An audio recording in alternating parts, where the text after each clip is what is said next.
I'm Brooke Anderson, 67 years old, and I've been a widow for 3 years now. My late husband, Frank, and I built a technology company from nothing into an empire worth $95 million.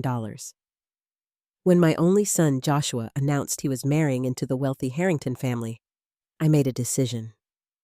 I would keep my fortune secret and appear as just an ordinary middle-class mother of the groom.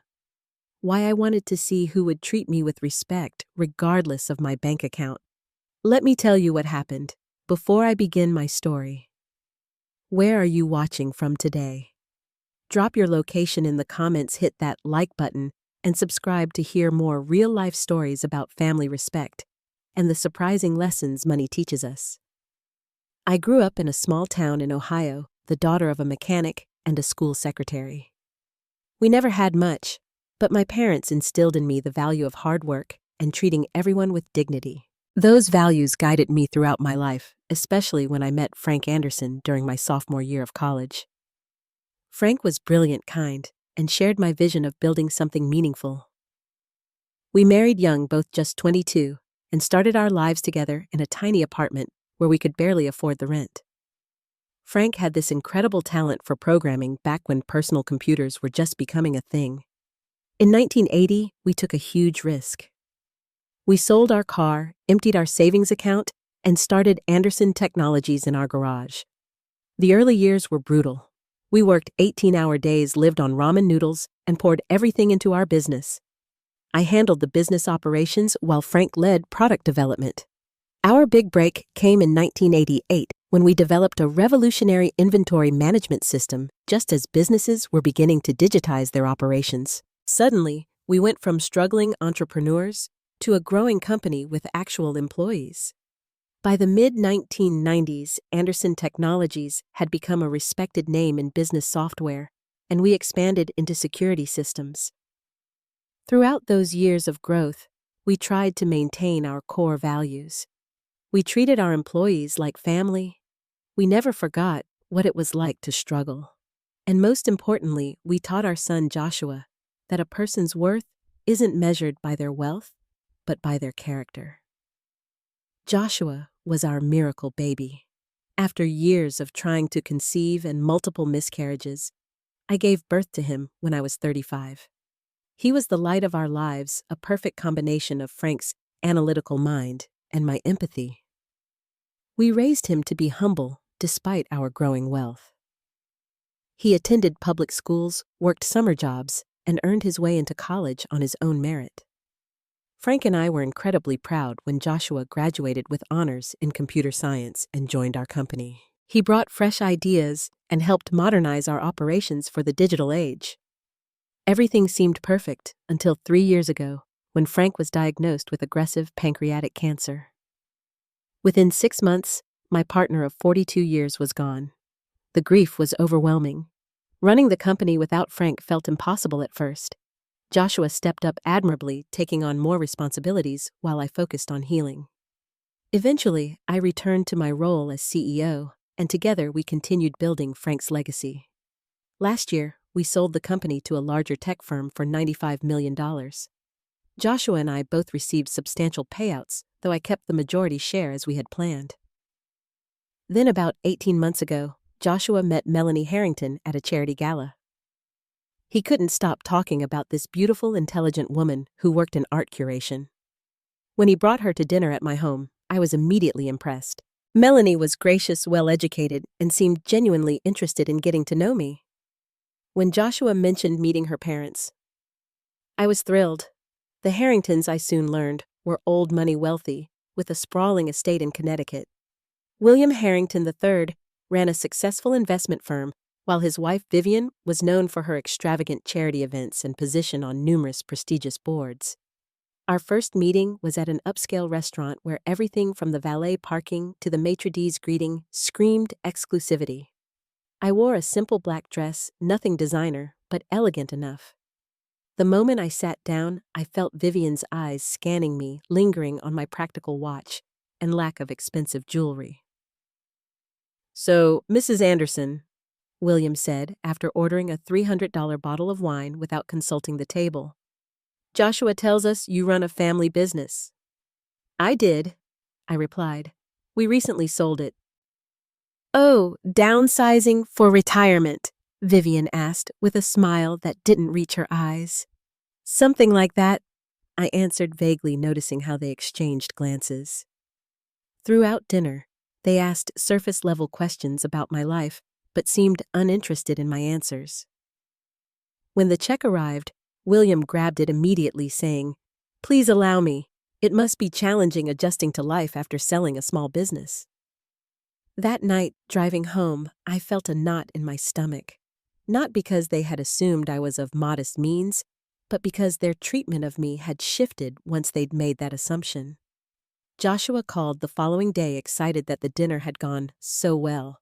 I didn't have the heart to dampen his enthusiasm. 3 months later, Joshua arrived at my house, bursting with news. He and Melanie were engaged.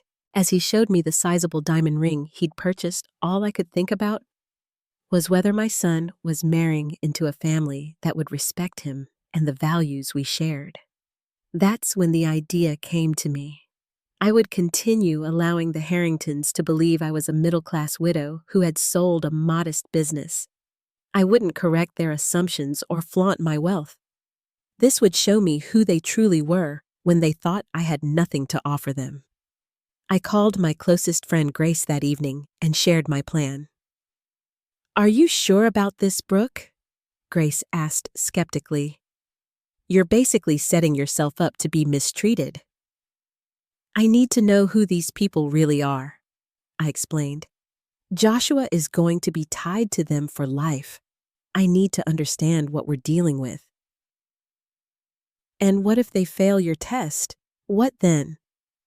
I hadn't thought that far ahead. "Then at least we'll all know the truth," I replied. Grace sighed, but ultimately supported my decision. "Just be careful," she warned. "People can be cruel when they think they're superior." I had no idea just how right she would be. The engagement was announced in the Connecticut Observer's Society pages, with a photograph of Joshua and Melanie beaming alongside the Harrington parents. I was mentioned in the last line as Joshua's mother, Brooke Anderson. Within days, wedding planning was in full swing, orchestrated primarily by Vivian Harrington. Our first planning meeting took place at the Harrington home, a colonial mansion with manicured gardens and staff who moved silently through the rooms. I arrived in my reliable sedan, immediately noting how it stood out among the luxury vehicles in the circular driveway. "Brooke, how lovely to see you," Vivian greeted me with air kisses. "We've already selected a few potential venues, all absolutely exquisite." I smiled politely. "I was hoping we could discuss the budget first. I'd like to contribute what I can." Vivian's smile tightened. "Oh, don't worry about that. William and I are handling everything. It's tradition for the bride's family to cover the wedding." "Still, I'd like to help," I insisted. William entered, overhearing our conversation. "Mrs. Anderson, please. This is our gift to the children. Besides, we have certain standards to maintain for our social circle." The message was clear. My contribution wasn't needed or wanted, and whatever I could offer wouldn't meet their standards anyway. Over the following weeks, decisions were made without my input.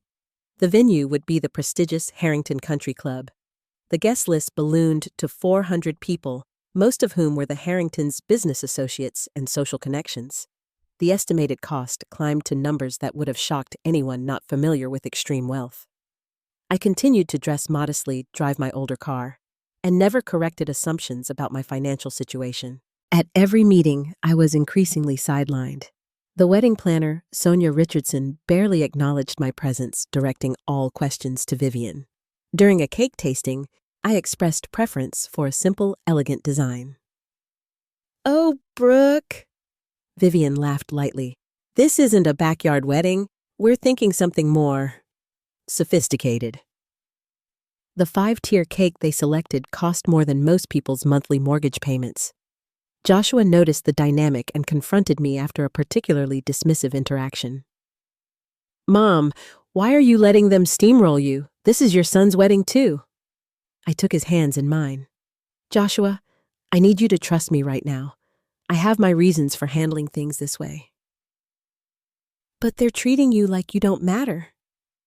What matters is your happiness with Melanie. Is she the one you want to spend your life with? Absolutely, he answered without hesitation. Then the rest is just details. Promise me you'll focus on your relationship and let me handle the Harringtons my way. Reluctantly, he agreed, though I could see his frustration growing with each slight I endured. The venue selection meeting was particularly difficult. The Harrington Country Club was exclusive and beautiful.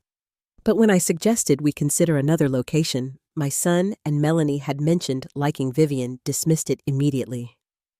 The country club has been booked for Harrington weddings for generations, she stated firmly. Besides, we've already put down the deposit. When responsibilities were assigned, I was given the rehearsal dinner, traditionally the groom's family's contribution, but even this was undermined when Vivian suggested locations and menus, claiming I might be overwhelmed by the planning. Vivian's comments about my simple taste became a running theme. At a meeting with the florist when I admired some lovely wildflowers, she whispered loudly to the florist, "We're looking for something more elevated, obviously." The wedding planner Sonia took her cues from Vivian. When I arrived for appointments, I was often kept waiting while Vivian was ushered in immediately. During discussions, my suggestions were met with tight smiles and quick dismissals. I began to notice how differently the staff treated me compared to the Harringtons. At the country club, the manager greeted William and Vivian by name, offering them drinks while barely acknowledging me. At the bridal boutique, salespeople hovered attentively around Melanie and her mother, while I sat alone, no one offering me even a glass of water. The extended Harrington family proved no better when I met them at a family dinner. Cousins, aunts, and uncles all spoke enthusiastically with each other, but addressed me with brief pleasantries before moving on to more important conversations. I was seated far from Joshua and Melanie between an elderly uncle who was hard of hearing and a teenage niece absorbed in her phone. Throughout all this, I watched Melanie carefully. She seemed uncomfortable with her family's treatment of me, but rarely intervened. Occasionally, I'd catch her throwing me apologetic glances or making small efforts to include me. I sensed she was caught between family loyalty and her own discomfort with their behavior. The pre-wedding dinner at the Harrington estate was the clearest indication yet of my perceived status. The seating chart placed me at a table far from the main action with distant relatives and business acquaintances. When I mentioned this to Vivian, she said breezily, "We thought you'd be more comfortable with people more similar to yourself." Through it all, I maintained my dignity. I smiled and engaged politely with everyone, and never let on how deeply some of the slights cut. My test was revealing exactly what I had feared: the Harringtons valued status and wealth above character. But I needed to see it through for Joshua's sake and for my own peace of mind. The wedding was 6 weeks away when plans for the bachelor and bachelorette parties were finalized. Joshua's friends had organized a weekend in Las Vegas, while Melanie's friends, led by her maid of honor and college roommate Tiffany, planned an exclusive girls' trip to Aspen. I received the invitation to the bachelorette weekend via email, which seemed odd, considering the hand-delivered embossed invitations for all other wedding events. Still, I was touched to be included and promptly RSVP'd yes. 3 days later, I received a call from Tiffany. "Mrs. Anderson, I'm so sorry about the confusion," she began, sounding anything but sorry. "We've had to finalize our accommodations, and it seems we're short on space. Vivian suggested that since you might not be comfortable with some of the, activities planned, perhaps you'd prefer to skip this event." I understood immediately. I wasn't wanted. "I see," I replied calmly. "Thank you for letting me know." After hanging up, I sat in my kitchen feeling a mixture of hurt and anger. Not being included was one thing, but the transparent lie was insulting. I later learned from Joshua that the group had rented an entire luxury chalet with 8 bedrooms. When Joshua discovered I'd been uninvited, he was livid. He called me immediately. "Mom, this is unacceptable. I'm canceling my bachelor party. I'll tell Melanie we're not participating if you're excluded." "Absolutely not," I insisted. "You will go and enjoy yourself. This is part of the wedding experience and I don't want you missing it because of me." "But they're treating you terribly."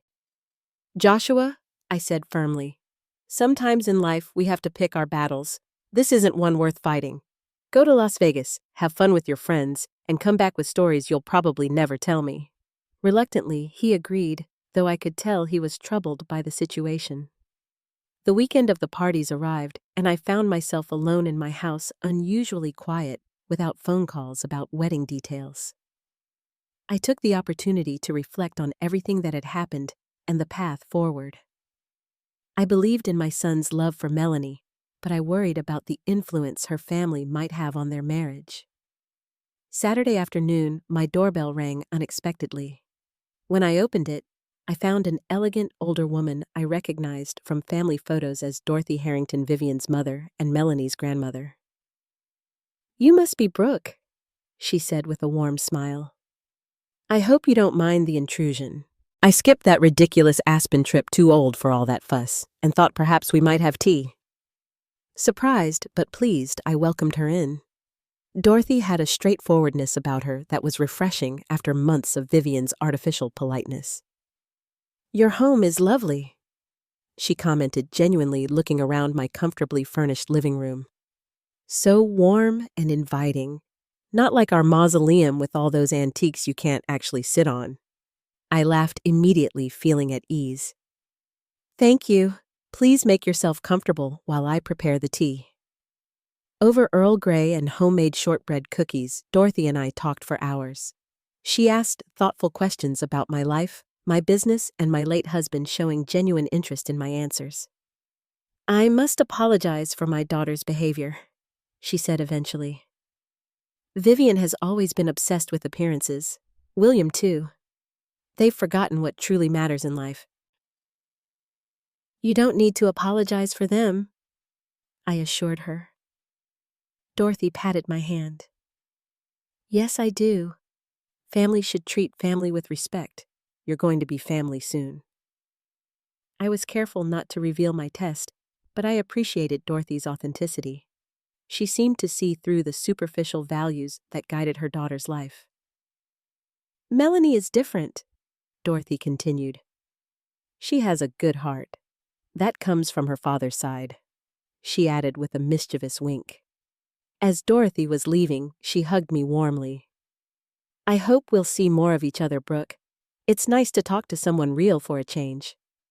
Her visit was a bright spot in an otherwise difficult weekend, but reality crashed back when I received several text messages from Vivian regarding my outfit for the wedding. "We've been reviewing the aesthetic for the ceremony," she wrote. "The photographer suggests ivory and pale blue for family members. I recall you mentioned wearing navy. Perhaps we could find something more suitable. Happy to help you shop." This was followed by links to dresses that cost thousands of dollars each. When I replied that I had already purchased my dress and was comfortable with my choice, Vivian's response was telling. "We just want everything perfect for the photographs. Navy will stand out too much. The visual harmony is important for the album." Translation: I wouldn't match their carefully curated image. Joshua returned from his bachelor weekend looking troubled despite his assurances that he'd had a good time. I could tell something was bothering him. "The guys were great," he said, but Richard kept making comments about marrying up and joining the right circles. It felt uncomfortable. I nodded understanding but downplayed my concern to protect his happiness. Pre-wedding jitters bring out strangeness in everyone. Focus on Melanie, not her family. Despite my own hurt feelings, I decided to purchase a new dress in the approved color palette. Not because I cared about Vivian's visual harmony, but because I didn't want to create additional tension before the wedding. I found a modest pale blue dress on sale that would serve the purpose without breaking my budget or my cover. The rehearsal dinner was my responsibility as mother of the groom, but even this had been largely taken over by Vivian. While I was paying for it from my modest savings, She had selected the venue, an exclusive restaurant in downtown Hartford, and reviewed the menu choices. I had insisted on at least handling the seating arrangements and choosing the wine. I arrived early to ensure everything was perfect. The private dining room looked beautiful with soft lighting and elegant table settings. I had splurged on quality wine, knowing good wine was one area where I wouldn't compromise regardless of my supposed financial situation. Guests began arriving at 7. I greeted each one warmly, including the Harrington family members who had previously ignored me. I was determined to be the gracious host regardless of how I'd been treated. Vivian arrived in a designer gown that probably cost more than most people's cars. Her eyes swept over me critically. "Brooke, dear, is that what you're wearing?" she asked, her voice sweet but her meaning clear. "Yes," I replied simply. I wanted to be comfortable while hosting. She murmured. "Comfort is one approach." Before I could respond, Richard approached, champagne in hand. "Mrs. Anderson," he said, his voice carrying to nearby guests. "Vivian and I were just discussing family histories. The Harringtons trace back to the Mayflower, you know. What about your family? I don't believe you've ever mentioned your background." "My father was a mechanic, and my mother was a school secretary," I answered honestly. "Good, hard-working people who taught me the value of character."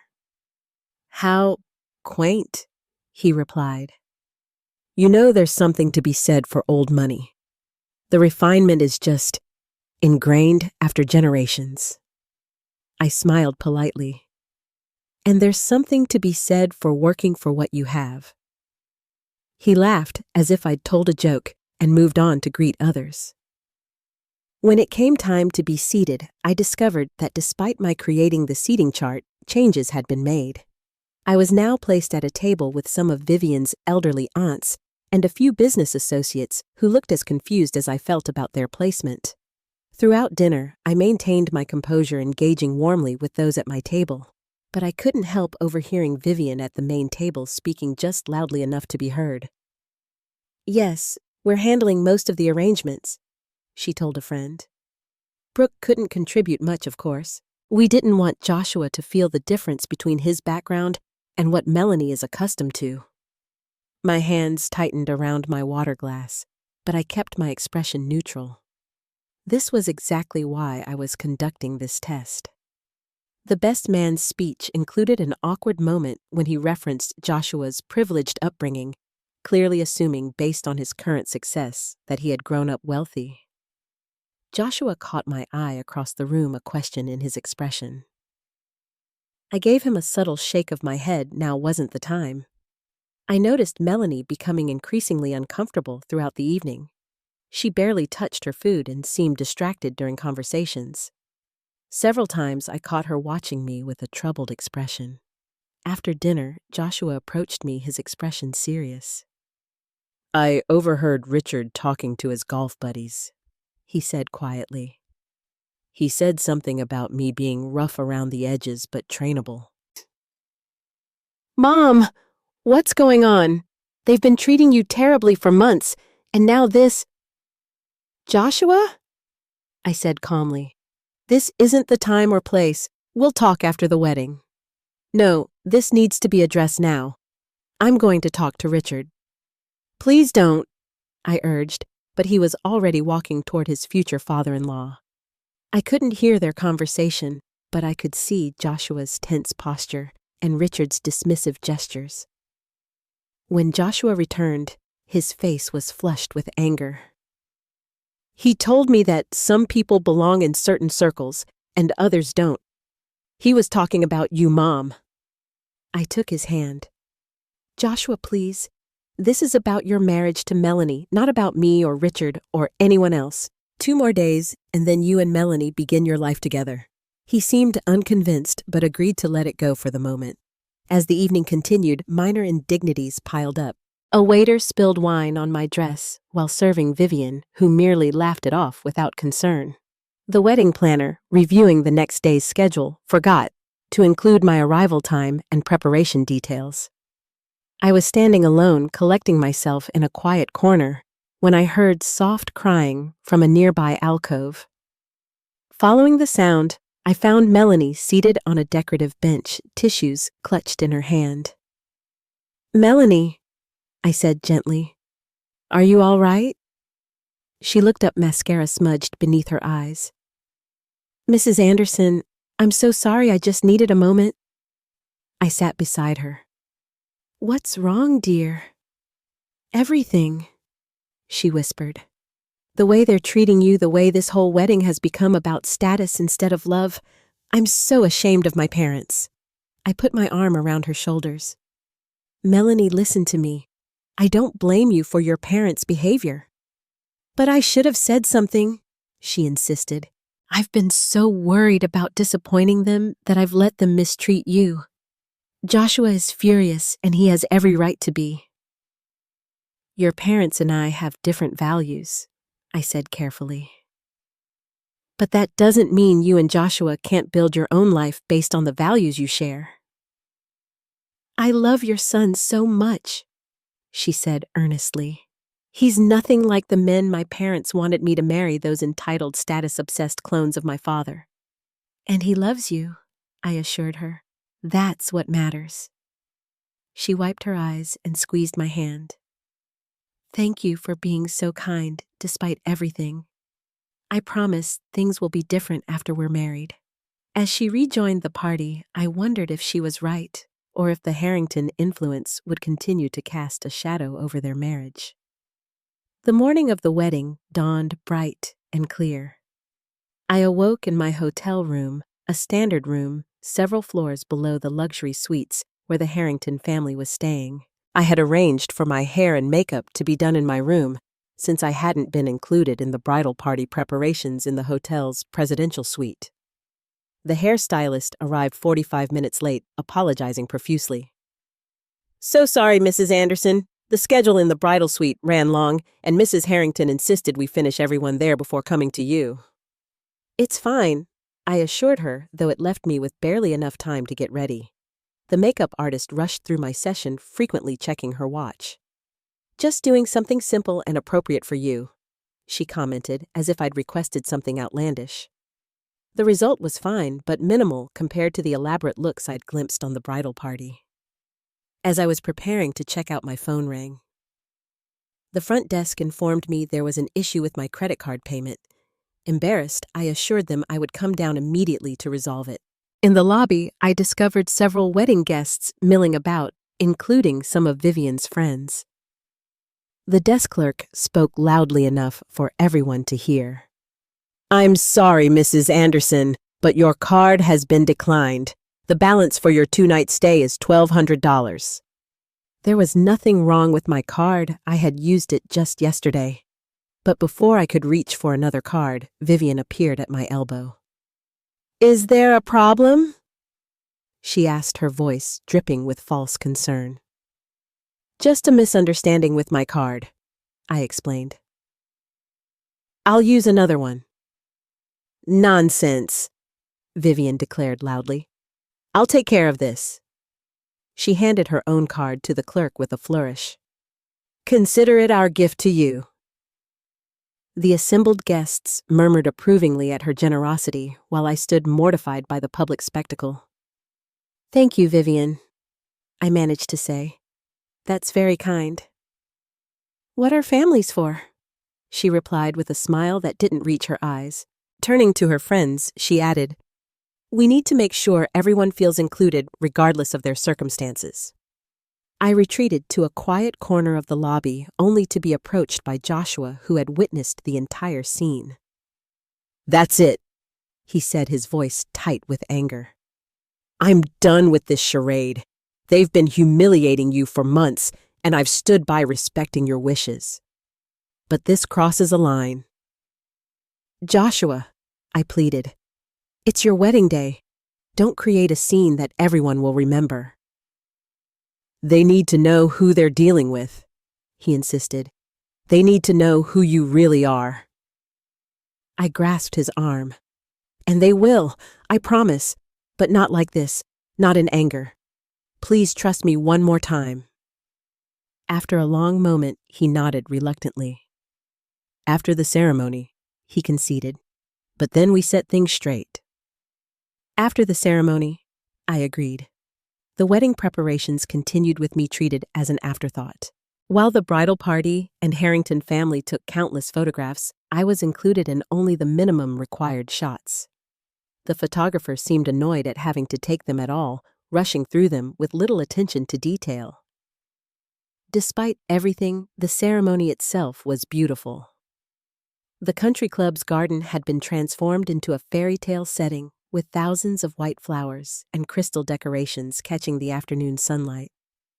When Joshua saw Melanie walking down the aisle, the love in his eyes brought tears to mine.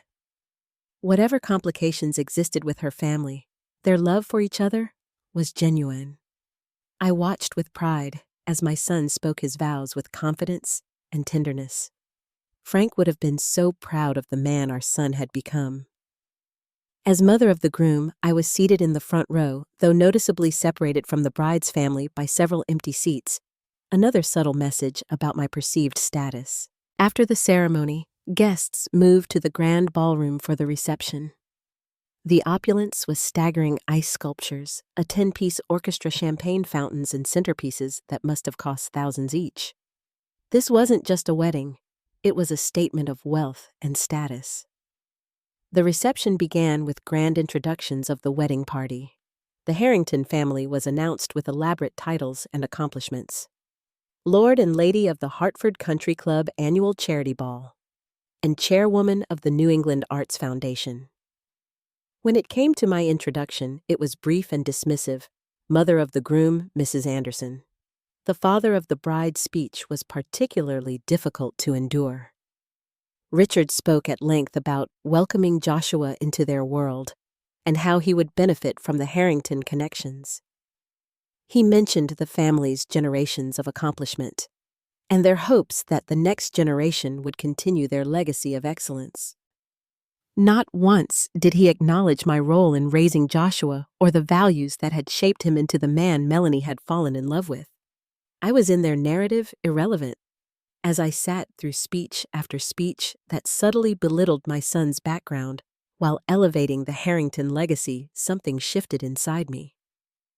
This had gone beyond a test of character. It had become a systematic attempt to diminish not just me, but everything Joshua and I had built together. I knew then that it was time to end the charade.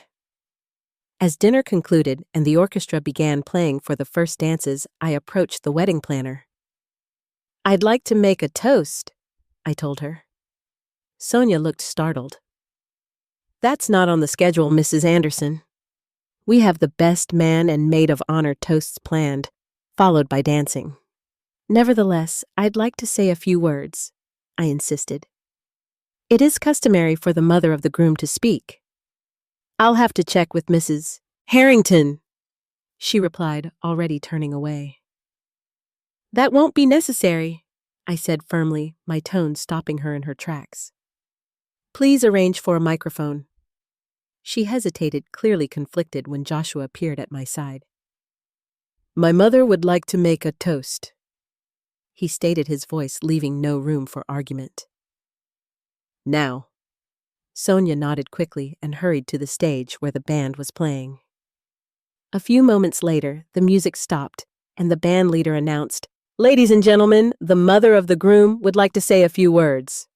All eyes turned to me as I walked to the center of the dance floor. I took the microphone with a confidence that seemed to surprise those who had witnessed my quiet acquiescence over the past months. "Thank you all for sharing this beautiful day with our families." I began, my voice steady and warm. As I watched my son marry the woman he loves today, I was reminded of my own wedding 45 years ago. I paused, letting my gaze sweep across the room before continuing. My late husband Frank and I began with nothing but love and determination. We built a life together based on mutual respect, hard work, and the belief that a person's character matters more than their possessions or social status. I could see confusion on many faces, particularly among the Harrington circle. Joshua was raised with these values. He was taught that how you treat people who can do nothing for you reveals who you truly are. He learned that respect is earned through actions not purchased through wealth or connections. The room had grown very quiet now. Vivian and Richard were exchanging uncomfortable glances. I've watched with pride as Joshua has demonstrated these values throughout his life, and especially during these wedding preparations. And I've been equally impressed by Melanie, whose kindness and genuine spirit clearly come from a place of authentic character. I smiled directly at Melanie, who was watching me with wide eyes. Marriage isn't just the union of two people. It's the blending of values and priorities. My wish for Joshua and Melanie is that they build their life together on a foundation of mutual respect, genuine love, and the understanding that true worth comes from within. I raised my champagne glass. To the bride and groom, may your life together be rich in the ways that truly matter. The guests applauded politely, though many looked confused by the undercurrents they sensed, but didn't fully understand. And now, I continued as the applause died down, I'd like to announce my gift to the newlyweds. Vivian visibly relaxed, probably assuming I was about to present something modest that they could politely acknowledge and then forget. Joshua and Melanie, I've arranged for you to spend your honeymoon in a private villa in the Maldives for 3 weeks, with a personal chef and staff at your disposal. A murmur of surprise rippled through the room. Additionally, I continued, I've purchased a home for you in Beacon Hill, 6 bedrooms, a garden, and enough space for the family you hope to build together. The deed is in both your names, fully paid. The murmurs grew louder. Vivian's face had drained of color while Richard was staring at me with his mouth slightly open. This is just a small portion of what I'd like to share with you as you begin your life together, I concluded. We can discuss the rest of your inheritance when you return from your honeymoon. Complete silence fell over the room, followed by confused whispering. Joshua was grinning broadly while Melanie looked stunned, but pleased. As I handed back the microphone and made my way through the crowd, Richard intercepted me, his face a mix of confusion and calculation. Mrs. Anderson, he said quietly, I think there's been some misunderstanding. What exactly did you mean by inheritance? I looked at him calmly. No misunderstanding at all, Richard. When Anderson Technologies was sold last year, it was valued at $95 million. As founder and majority shareholder, most of that came to me. I've established trusts for Joshua and any future grandchildren with plenty left for a comfortable retirement and philanthropy. Richard's expression morphed from confusion to opportunistic interest with remarkable speed. I had no idea, he said, his tone suddenly warm and ingratiating. Why didn't you mention this before? It never seemed relevant to how families should treat one another, I replied simply. Vivian appeared at Richard's side, her social mask firmly in place, despite the shock in her eyes. Brooke, darling, she gushed. What a wonderful surprise. We must have lunch next week and discuss joining the club committee. I'm sure they'd love having someone with your background. That's very kind, Vivian, I replied, but I'm quite busy with my foundation work. We provide seed funding for women entrepreneurs from disadvantaged backgrounds. Around us, wedding guests were buzzing with the revelation. The wedding planner was suddenly at my elbow, offering to get me anything I needed. Various Harrington relatives who had previously ignored me were finding reasons to pass by and introduce themselves properly. I excused myself from Vivian and Richard, needing a moment of fresh air. I stepped onto the terrace overlooking the golf course, breathing deeply to center myself. The door opened behind me, and I turned to find Joshua. Mom, he said, his voice a mixture of amusement and concern, you certainly know how to make an entrance, or in this case, an exit from anonymity. I'm sorry if I stole the spotlight on your day, I told him. He laughed. Are you kidding? Melanie is in there telling everyone how her mother-in-law is her new hero? His expression grew more serious. Why did you put yourself through all this, months of being treated like you were nothing? I needed to know who these people really were, I explained. You're marrying into this family. I wanted to understand what values they truly live by, not just what they claim to believe. And what did you learn? He asked. That character reveals itself in how people treat those they believe can offer them nothing in return, I said. Some of them failed that test spectacularly. Like Vivian and Richard. He nodded. Yes, but not everyone. Melanie passed with flying colors. She was always kind to me even when she was caught between loyalty to her parents and her own sense of right and wrong. And her grandmother, Dorothy, is a gem. Joshua hugged me tightly. Thank you for always teaching me what really matters. Your father would be so proud of the man you've become. I told him, blinking back tears. Now let's get back to your wedding. You have a first dance waiting. We returned to the reception, where the atmosphere had noticeably shifted. People who had previously overlooked me were now seeking my attention.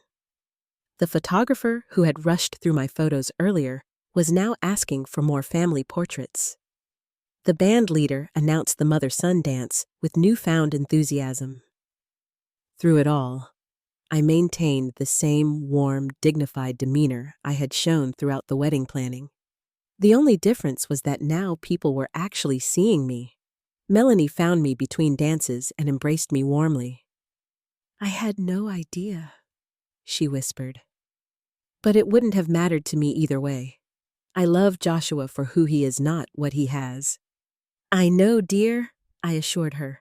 That's why you're perfect for him. As the evening continued, I noticed Dorothy Harrington watching the proceedings with obvious amusement. She made her way to my side, champagne in hand. Well played, Brooke, she said with a chuckle. I suspected there was more to you than Vivian chose to see. You did? She winked. I didn't build and sell 3 companies of my own by being unobservant. William Sr. and I started with nothing too, but Vivian prefers to forget that part of our history. We laughed together, 2 women who had built success through hard work rather than inheritance. We should have lunch next week, Dorothy suggested. I have a feeling we'll have plenty to talk about. I'd like that very much, I agreed. As the reception drew to a close, I watched Joshua and Melanie departing amid a shower of rose petals, their faces glowing with happiness. Whatever complications existed with her family, I felt confident that these 2 young people had the character and values to build a beautiful life together. And as for me, I had learned a valuable lesson as well. Pretending to be less than I was had revealed important truths about the people around me, truths that would guide my relationships moving forward. Some connections are worth nurturing. Others, like delicate crystal in poor soil, are best left to wither away. The days following the wedding brought a flood of messages from the Harrington family. Vivian called repeatedly, leaving voicemails full of explanations and invitations. There must have been a misunderstanding, she insisted in one message. We had no idea about your business success. We must get together soon. Richard was more direct in his approach, sending emails about investment opportunities and board positions I might be interested in. With your business acumen and our connections, we could create quite the powerful alliance, he wrote, as if the previous months of dismissive behavior had never happened. I responded to all these overtures politely, but maintained a certain distance. I had no interest in vindictiveness or holding grudges, but neither would I pretend that their sudden interest in my company was anything but transparent. My relationship with Melanie, however, grew stronger. She visited me alone a week after returning from their honeymoon, bringing photos and sincere thanks for the trip. It was absolutely magical, she gushed, showing me pictures of their overwater villa and snorkeling adventures. Then her expression grew more serious. I need to apologize properly, Mrs. Anderson. I should have stood up to my parents more. Please call me Brooke, I insisted. And there's no need for apologies. You were in a difficult position. Still, she persisted. I was raised in an environment where status and appearances always came first.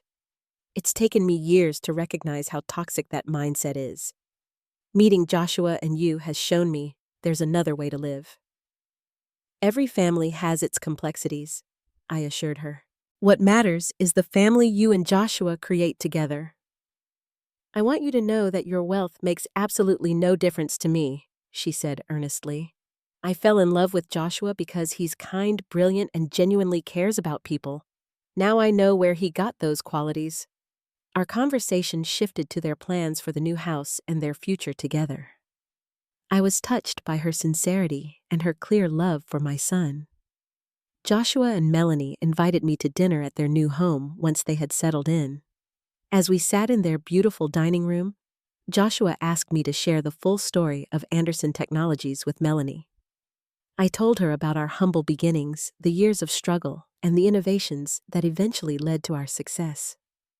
I described Frank's brilliance and dedication, the risks we took, and the values that guided our business decisions. We could have sold the company years earlier for a smaller amount, I explained. But we wanted to build something meaningful that would provide good jobs and make a positive impact. Melanie listened intently, asking thoughtful questions. It's so different from how my father approaches business, she observed. For him, it's always about maximizing profit regardless of the human cost. Different people measure success in different ways, I said diplomatically. A few weeks later, Dorothy Harrington called to invite me to lunch. We met at a quiet bistro downtown, away from the country club crowd. I've been meaning to tell you, she said as we settled at our table. I suspected your little test from the beginning. You did? I asked, surprised. She nodded, eyes twinkling.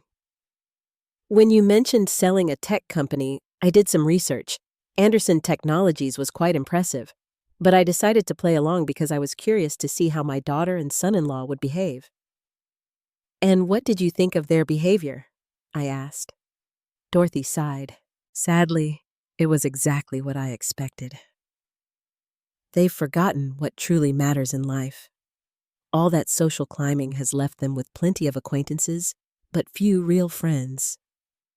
Over lunch, Dorothy and I discovered we had much in common. She had been the driving force behind her husband's early business success, but had stepped back from public recognition to satisfy the social expectations of her generation. Now in her 80s, she had little patience left for pretense. You and I should collaborate on something, she suggested. I've been looking for a meaningful project in my retirement.